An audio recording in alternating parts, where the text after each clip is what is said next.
नमस्कार, मैं शिक्षा मिश्रा स्वागत करती हूँ आप सभी का देवभूमि टुडे चैनल पर। चलिए जानते हैं आज के हिमाचल प्रदेश की बड़ी खबरों को। लेकिन उससे पहले अगर आपने हमारे चैनल को अभी तक सब्सक्राइब नहीं किया है तो जरूर करें, साथ ही शेयर और लाइक भी करें। तो चलिए शुरू करते हैं खबरों का सिलसिला विस्तार से। तीसा में बादल फटने से आई बाढ़, 25 भेड़ बकरियां बहे पानी में। चंबा जिले के उपमंडल चौराहा में बुधवार को भारी बारिश के कारण जनजीवन अस्त व्यस्त हो गया। वहीं देर शाम को थल्ली, शंतेवा व गटफरी पंचायतों में बादल फटने से बाढ़ आ गई। बादल फटने से आई बाढ़ के कारण पंगोला के पास 25 भेड़ बकरियां बह गईं। इसमें से 10 के करीब बकरियां मृत अवस्था में बरामद कर ली गई हैं, जबकि शेष का कुछ भी पता नहीं चल सका। जानकारी के अनुसार शंतेवा पंचायत अंक निवासी अल्फदीन अपनी भेड़ बकरियों को चरा कर वापस घर आ रहे थे। इस दौरान पंगोला के समीप मुख्य सड़क मार्ग पहुंचते ही अचानक जोरदार गर्जना शुरू हुई। इसके साथ ही बादल फटा और ऊपर से भारी जल सैलाब आ गया। इससे भेड़ पालक ने भागकर अपनी जान तो बचा ली, लेकिन अपनी भेड़ बकरियों को बचाने में सफल नहीं हो सका।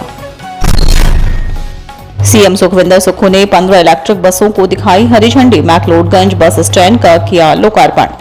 मुख्यमंत्री सुखविंदर सिंह सुक्खू ने कहा कि पहली बार 15 इलेक्ट्रिक बसों को धर्मशाला बस स्टैंड में शामिल किया गया है। आने वाले 3-4 साल में धर्मशाला बस स्टैंड पूरी तरह इलेक्ट्रिक बसों से लैस हो जाएगा। यह बात सीएम सुक्खू ने धर्मशाला में हिमाचल पथ परिवहन निगम की 15 इलेक्ट्रिक बसों को हरी झंडी दिखाकर रवाना करने के दौरान कही। उन्होंने 15 करोड़ रुपए की लागत से निर्मित मैक्लोडगंज बस अड्डे का लोकार्पण और 30 करोड़ रुपए की लागत से बनने वाले धर्मशाला बस अड्डे का भूमि पूजन किया। मुख्यमंत्री ने कहा कि हिमाचल पथ परिवहन निगम के पास वर्तमान में 75 इलेक्ट्रिक बसें हैं। 15 नई इलेक्ट्रिक बसें एचआरटीसी के बेड़े में शामिल की गई हैं। इसके अतिरिक्त जल्द ही शिमला में 20 नई इलेक्ट्रिक बसें शुरू की जाएंगी, जिससे एचआरटीसी की कुल इलेक्ट्रिक बसों की संख्या 110 हो जाएगी। उन्होंने कहा कि 75 नई इलेक्ट्रिक बसें खरीदने के लिए निविदाएं पहले ही जारी की जा चुकी हैं और 25 अतिरिक्त इलेक्ट्रिक बसों के लिए जून में निविदाएं आमंत्रित की जाएंगी।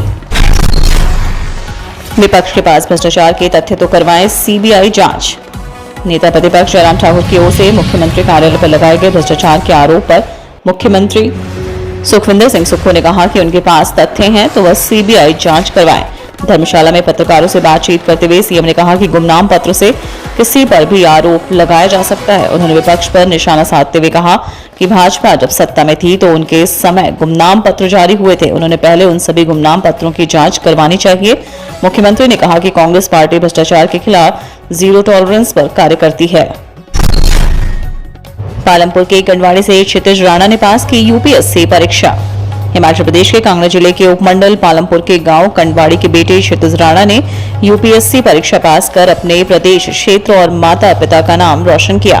उन्होंने इस परीक्षा में 824वां रैंक हासिल किया है। वर्तमान में क्षितिज राणा पुलिस ट्रेनिंग सेंटर डरोग में बतौर डीएसपी प्रोबेशनर के रूप में सेवाएं दे रहे हैं। क्षितिज राणा का जन्म 8 मार्च 1998 में हुआ था, जिन्होंने Saint Paul senior school Palampur से 10वीं की परीक्षा पास करके army public school Dagshai Solan से 12वीं कक्षा उत्तीर्ण की। उसके बाद उन्होंने Netaji Subhash institute of technology Delhi से BTech in electronics and communication की पढ़ाई की। क्षितिज के पिता कुलदीप सिंह राणा पंजाब नेशनल बैंक मुख्य कार्यालय दिल्ली में महाप्रबंधक और माता इंदु बाला राजकीय प्राथमिक पाठशाला कंडवाड़ी में बतौर मुख्य शिक्षिका सेवाएं दे रही हैं। इनके भाई कार्तिक देहरादून में एनडीए के बाद आईएमए की पढ़ाई कर रहे हैं।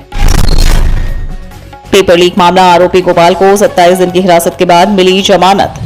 पोस्ट कोड 939 JOA IT भर्ती पेपर लीक मामले में पिछले 27 दिन से हिरासत में चल रहे आरोपी गोपाल को बुधवार को हमीरपुर न्यायालय ने जमानत पर रिहा कर दिया। आरोपी गोपाल की बहन नीतू की जमानत पर अदालत अब 29 मई को सुनवाई करेगी। गोपाल और नीतू आपस में भाई और बहन है। एसआईटी ने 28 अप्रैल को दोनों को हमीरपुर स्थित उनके घर से गिरफ्तार किया था। विशेष जांच टीम ने पेपर लीक मामले की जांच करते हुए पाया कि नीतू ने अपने भाई गोपाल को JOA IT भर्ती परीक्षा में पास करवाने के लिए मुख्य आरोपी उमा आजाद और उसके बेटे निखिल आजाद से प्रश्न पत्र हासिल किया था।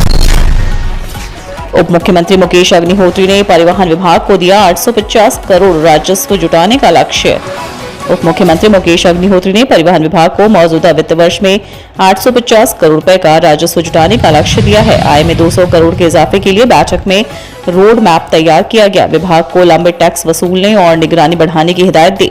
शिमला में सड़क सुरक्षा और परिवहन विभाग की समीक्षा बैठक में अग्निहोत्री ने अधिकारियों को भ्रष्टाचार के खिलाफ जीरो टॉलरेंस की नीति का काम करने के निर्देश दिए। उन्होंने कहा कि दूसरे राज्यों से प्रवेश करने वाली अनधिकृत बसों पर शिकंजा कसने के लिए कानून लाया जा रहा है। बसों पर दैनिक 5,000, प्रति सप्ताह 25,000, महीने का 75,000 रुपए, सालाना 9 लाख रुपए शुल्क वसूलने का प्राविधान किया जाएगा। उन्होंने विभाग के अधिकारियों को आदेश दिए कि बिना पंजीकरण प्रदेश में कोई भी गाड़ी ना चले। सरकारी गाड़ियों को छोड़कर अन्य गाड़ियों पर नंबर प्लेट के अलावा लगी अन्य प्लेट हटाने के निर्देश दिए। कीरतपुर मनाली 4 लेन प्रधानमंत्री का प्रदेशवासियों को बड़ा तोहफा। कीरतपुर मनाली 4 लेन प्रोजेक्ट प्रधानमंत्री नरेंद्र मोदी का प्रदेशवासियों के लिए बड़ा तोहफा है। यह परियोजना सामरिक एवं पर्यटन की दृष्टि से महत्वपूर्ण है। निश्चित तौर पर इससे प्रदेशवासियों के जीवन में परिवर्तन होने वाला है और पर्यटन व्यवसाय को नए पंख लगने वाले हैं। यह बात बुधवार को नेता प्रतिपक्ष एवं पूर्व सीएम जयराम ठाकुर ने कीरतपुर मनाली 4 लेन पर हड़ोगी से झलोगी तक बनी 5 टनलों का अवलोकन करने के उपरांत कही। इन टनलों को हाल ही में यातायात के लिए खोला गया है। पूर्व मुख्यमंत्री ने कहा कि इस प्रोजेक्ट के बनने से न सिर्फ सामरिक दृष्टि से सेना को लाभ पहुंचेगा, बल्कि प्रदेश के पर्यटन कारोबार को भी बढ़ावा मिलेगा। स्थानीय लोगों के जीवन में भी इससे परिवर्तन आएगा। उन्होंने कहा कि प्रधानमंत्री से 4 लेन के उद्घाटन का आग्रह किया गया है।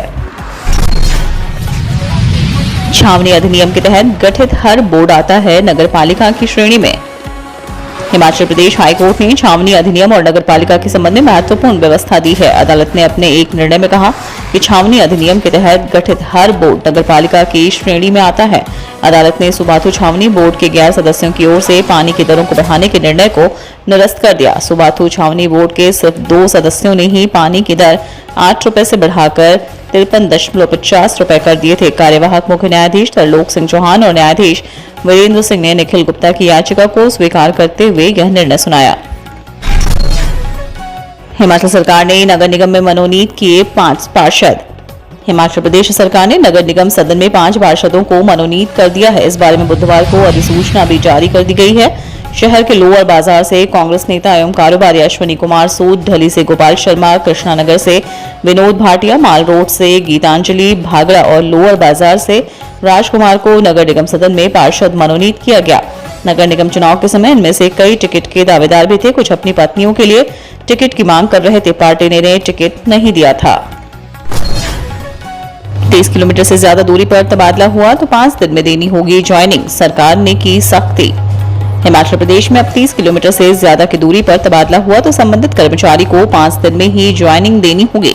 राज्य सरकार ने ज्वाइनिंग और एडजस्टमेंट के लिए अतिरिक्त समय लेने वाले कर्मचारियों पर सख्ती कर ली है। पहले 8 किलोमीटर से ज्यादा दूरी पर ज्वाइनिंग के लिए 10 दिन मिलते थे, मगर अब इस नियम को ही बदल दिया गया। बुधवार को राज्य सरकार के वित्त विभाग की ओर से जारी अधिसूचना के अनुसार केंद्रीय सिविल सेवा हिमाचल प्रदेश संशोधन नियम 2023 बनाए जाते हैं। यह अधिसूचना प्रधान सचिव वित्त मनीष गर्ग ने जारी की है।